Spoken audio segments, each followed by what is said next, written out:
Hello. In today's video, we're going to be starting a series known as Arduino Basics.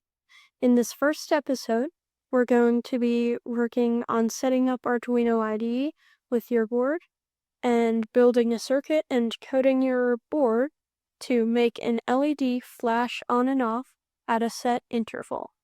Here's a quick video of our final product.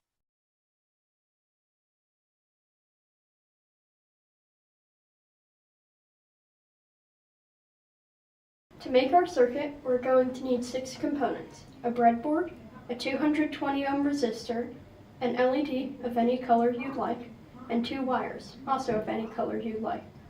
I would use red and black for this, as those are the 2 wire colors used to associate with positive and ground. And then you also need an Arduino board. My board is a dev board, so it looks different from usual Arduino boards, like with this weird style of the pins not sticking out and instead you plug stuff into it. Most boards look different from this, and the layout might also be slightly different, but the same principles apply. And if you're using a different board, I'll show you how to install the libraries for that board later in the video. So, to start, we're going to take a look at our LED. It has 2 legs, one that's longer and one that's shorter. The longer leg is the anode, and the shorter leg is the cathode.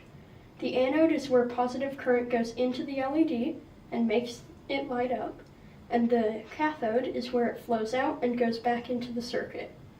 So, we plug in our LED onto the breadboard, and make sure that its 2 legs are on separate columns.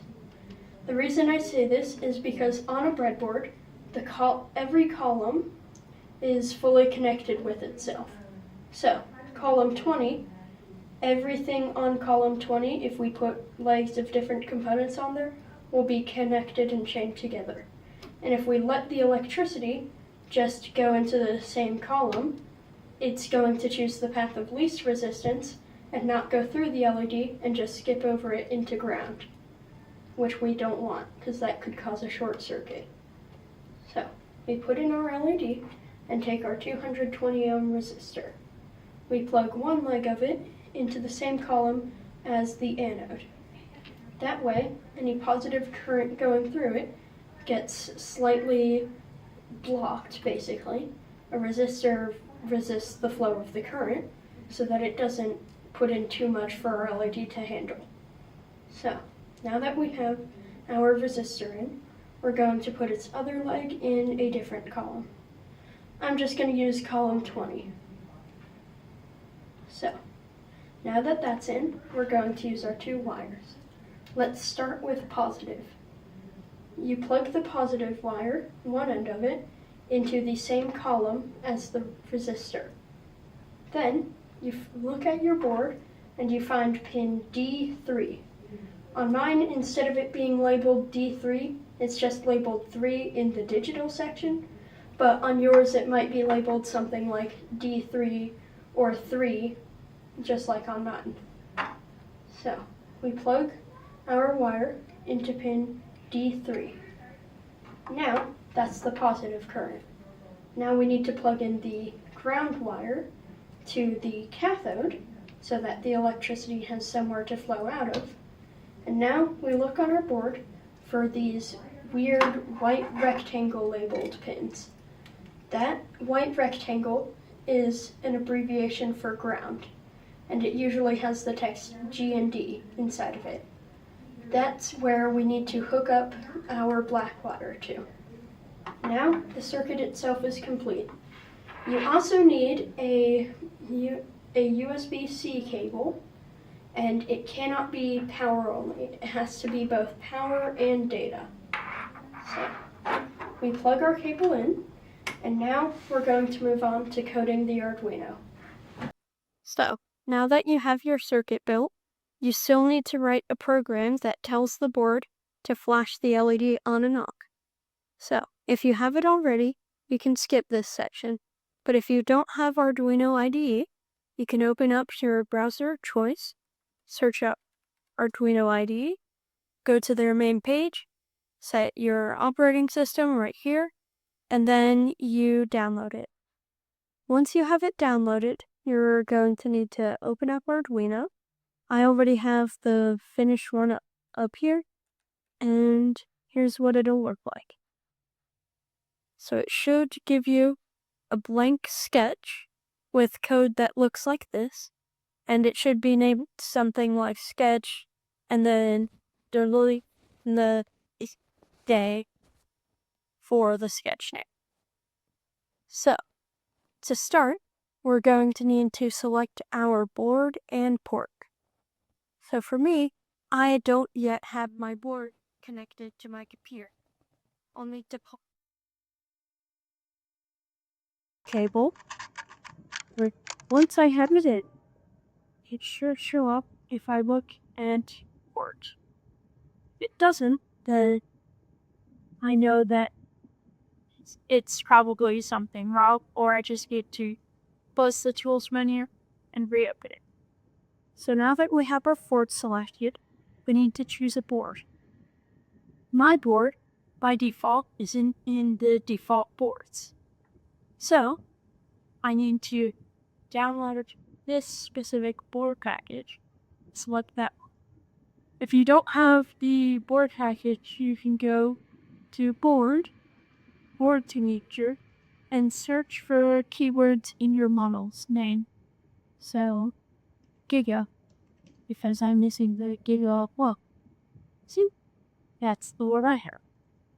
Or you might see, sometimes you'll see board packages that have things like, I don't know, an Arduino Nano 33ZL, but you might end up stumbling on one that's not the right one.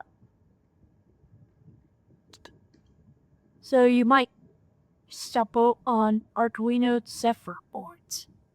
That one is a lot different from the Embed OS Nano boards.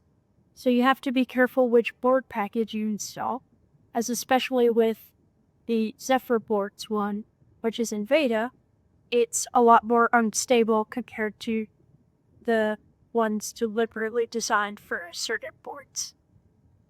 So, now that you have your board set up, you're going to go to Setup, which this is all the code that runs once at the beginning of your program, and everything we will runs every frame. So, I'm going to type in that. And for Ribor, I type in 3. Sometimes you type in D3, depending on how your board setup. So pin mode, what it does is it tells the Arduino this pin is supposed to do a certain key. So pin mode output allows you to write values through it, like powered or not powered, which is what we're going to do.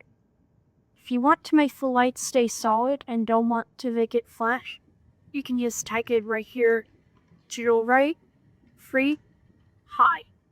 And that will power 3, and then nothing else is going to run if you don't code anything. So it will just get solid. But we want to make our LED flat. So in loop, we're going to get digital white, 3 chi to turn it on.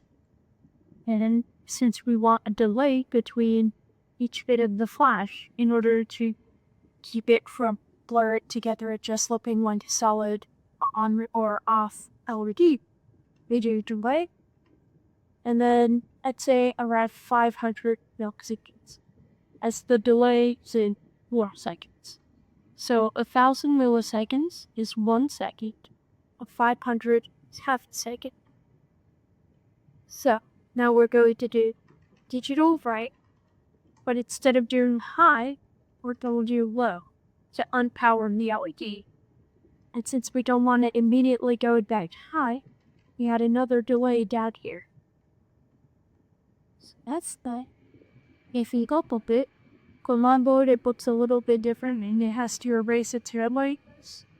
But on all the boards it should like the pile, say it's gonna upload, and that it should always have a thing set down.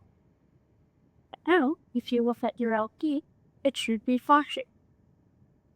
This is the end of the tutorial, and thanks for watching, and I hope you enjoy.